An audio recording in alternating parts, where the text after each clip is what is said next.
So after Olivia had been attacked, uh, we were calling around. I was looking in newspapers and looking on Craigslist. And at this point, I was earning a little money from the Queen's Galley. Jay was working at Verizon Wireless. Of course, we still had nightly endeavors. And then I eventually did get hired as a site manager for the Kingston Farmers Market. And that was amazing to be paid for that job. So we pulled whatever resources we had and then decided that whatever it took, and it didn't matter if we didn't have a car, it didn't matter if we never went on vacation, it didn't matter if we couldn't buy other things. If every penny that it took to rent someplace, we would. We knew that we couldn't buy a house. And as luck would have it, the person who owns the house that we're renting now uh, was going to Hong Kong, and the market was tanking. There was no way he could sell the house, so he's willing to rent it. Um, Even after looking at, we didn't have a lot of money for security or anything else, but we had a lot of references, and we were able to rent a beautiful house in Kingston. The upside is that it is safe, and it is in a beautiful area of the city that we can walk around the street and our neighbors wave to us, and I don't have to worry about my daughter being shot or attacked. My children can play in the backyard. The downside is, well, we don't own it. This is somebody else's house that, in a way, we're caretakers for his house. So we can't do things like hang pictures or posters or photographs. When you walk around the house, it's empty walls. You can't punch a hole in somebody else's wall. Uh, there, there's just there are limitations because it's a house. It's not necessarily a home. It's home because we're here, but it's not our home. And we've sacrificed so much for the kids' safety. And every single day, we're grateful that we're here, but also there's that underlying darkness knowing that at any second it can be taken away. And that the man who owns this house can come back and will come back and claim what is his. And then we would be in another difficult situation and likely looking to move. And this isn't the area to be looking to rent a house. There aren't any, and we can't afford to buy. So we kind of deal with that on the home front.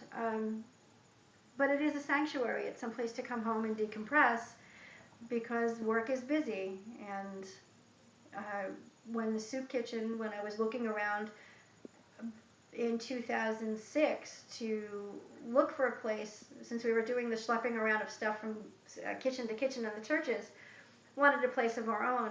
And I tripped across Washington Manor, where the Queen's Galley is now located. It's this 3 Victorian buildings. They're stuck together.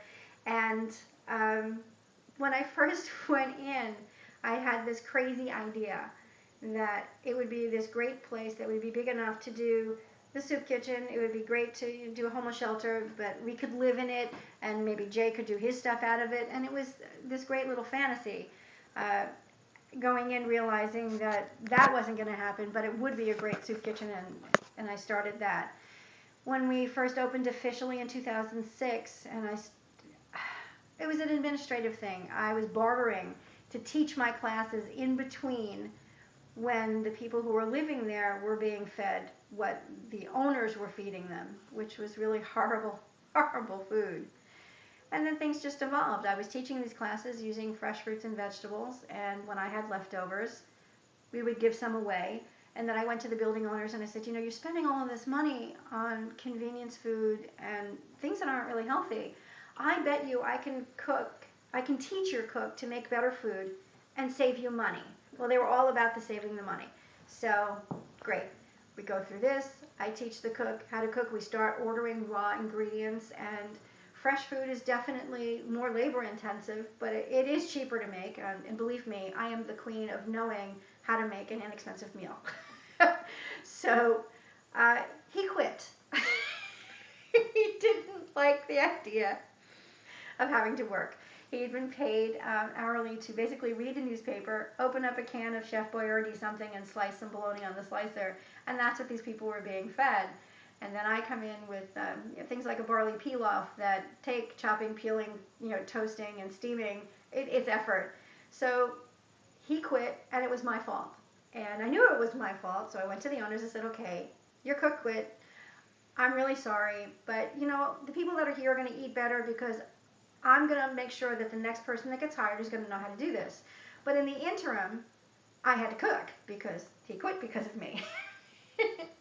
um, I like to say that the giving away food is in my DNA. That my father is a Roman Catholic, my mother is Italian, and I have a Jewish stepmother. I have no choice. I have to feed people or feel really guilty about it.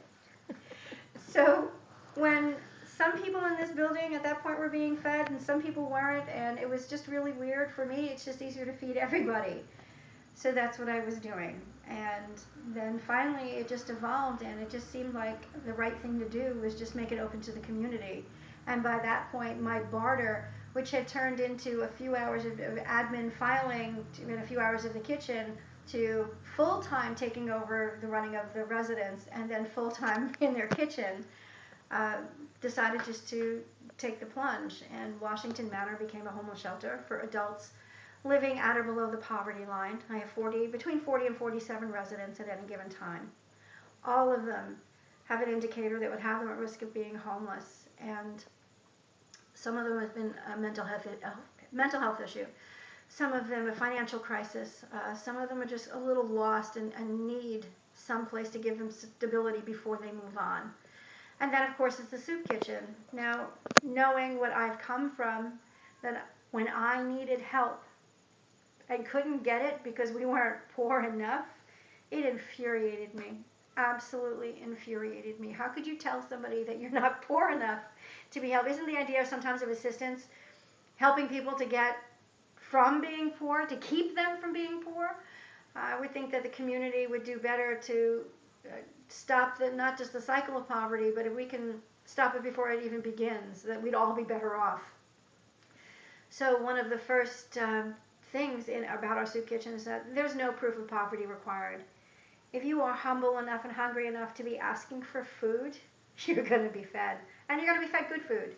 It's real food on a real plate, served by somebody who cares. And, we have a really tiny staff. We've got a lot of volunteers.